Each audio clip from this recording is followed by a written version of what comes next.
of the time, we try to put the design process into a logical order. There should be some order to guide us during this process, but I think it's not as simple as it sounds like. Even on my freelance projects, I say step 1, research. Step 2, mood and inspiration. Step 3, ideation sketches.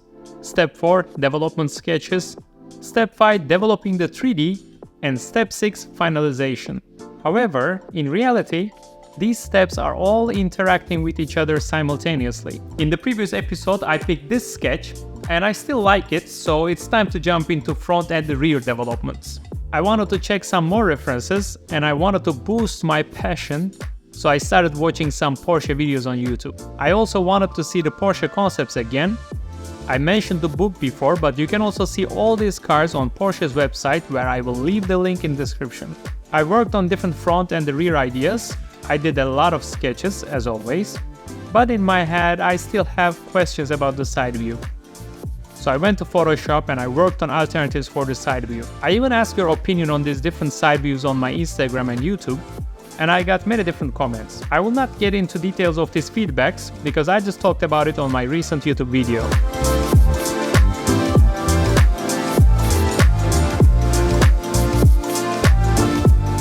So at the beginning of the project, I started with a very big range of cars. Different segments, some of the sketches look like a Cayman, some of the sketches look like a 911. Some of them are like a supercar, hypercar, even like a Le Mans racer car. So it was very wide range of possibilities, and then I picked to go with like a supercar proportions. So the range got smaller, but still it's time to go a little bit more wider again, but this time by focusing on the same segment. So because I picked one key sketch, it doesn't mean I have to stick to it and finalize this one sketch. I'm still on the creative path, so I can now create more alternatives in this focused area, but I can make it wider by generating different ideas. Alright, now it's time to put some life into these front and rear sketches. I will pick my favorite ones, the promising ones, and get help from Viscom AI. This video is sponsored by Viscom. If you follow me for a while, you know that I'm a big fan of Viscom, but if you are new to the channel, let me tell you briefly about how amazing it is. It is a powerful AI tool which is developing constantly. It is capable of many things, and so far the most impressive for me is you upload your sketch, just like this one, and tell Viscom what you want out of it, and boom, here you go, you have a result. Don't be shy, try again, and again, and again. It is a very quick way to support your design process, and you can try it yourself at Viscom AI for free. So that's exactly what I did. I put my favorite sketches from this process, uploaded them into Viscom, and get some fascinating results. But what I like to do afterwards is going back to Photoshop with these results, because I still feel a bit more control on the brushes and so on. Viscom helps me with creativity and a very quick base. But then I still like a little bit of old school designer touch myself with the pen and the control. So let me show you some of my favorite results. This is one of the front ends I like. I'm not totally sure if it's too traditional still using this 4-dot signature light, but I quite like having a big air intake here, which can also go through the wheel and then through the air outlet on the side. I wanted to keep this soft surface language of the Porsche, especially this nose area, and combining it with this headlight characteristics of Taycan or some of the newer concepts. I'm not sure if this is my favorite, but I can say I quite like it. Here we see a quick rear view. As you see, I did a lot of Photoshop modifying after the Viscom render just to brainstorm further. Here I wanted to put the exhaust outlets here, because you know Porsche is pushing for not going total electric and still pushing the combustion engine. So I wanted to emphasize it here. On the rear top part of the car, I think I want to go with something more like a Carrera GT or 918. So on the side view, even if it looks like a continuous soft line here, nice curve, I want to cut on the back part and I want to put some kind of a technical elements here probably.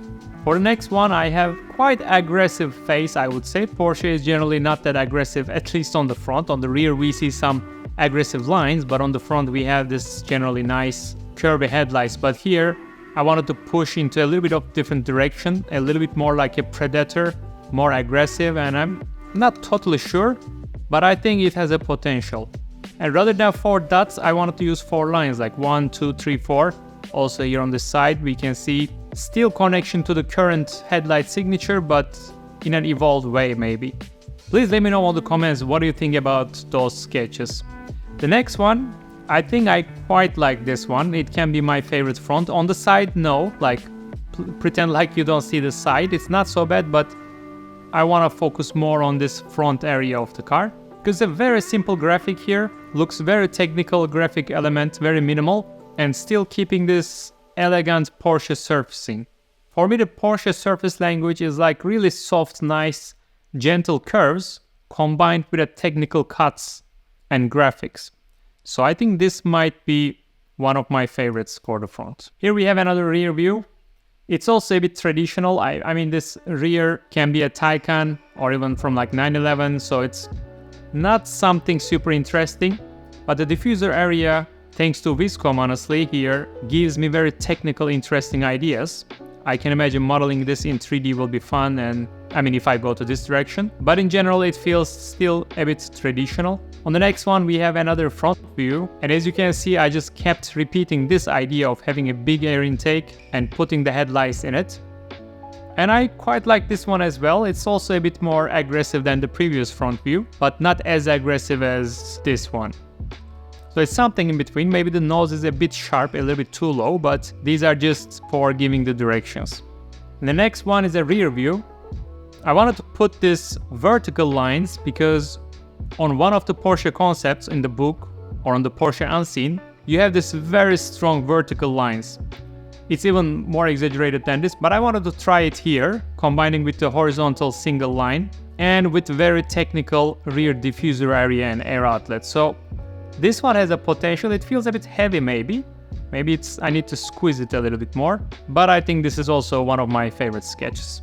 And it feels less traditional than the other rear views. So I think I will kinda work on this variation more. And we have another side view. I tried to keep the characteristics from the previous one, like the air outlet here and the intake on the back, but with a bit more softer lines, softer curves in general. But I have to say overall I'm still not convinced with any of the side views totally. I think the best way will be on the next episode starting the 3D model and putting these lines on the volume directly. We will see that. So let me know in the comments what do you think in general. Let's say this is the number 1, number 2, number 3, number 4, number 5, number 6, number 7, and number 8. So you can refer to these numbers while giving me your comments. I still don't know how will the end car will look like. I have some ideas, some alternatives, and on the next episode I'm planning to put them into 3D to slowly develop these ideas and see where it will go, see which direction feels the best. I hope you enjoyed this episode. If you missed the first two, you can watch them here. And if you are new to the channel, don't forget to subscribe for more car design videos. See you in the next video.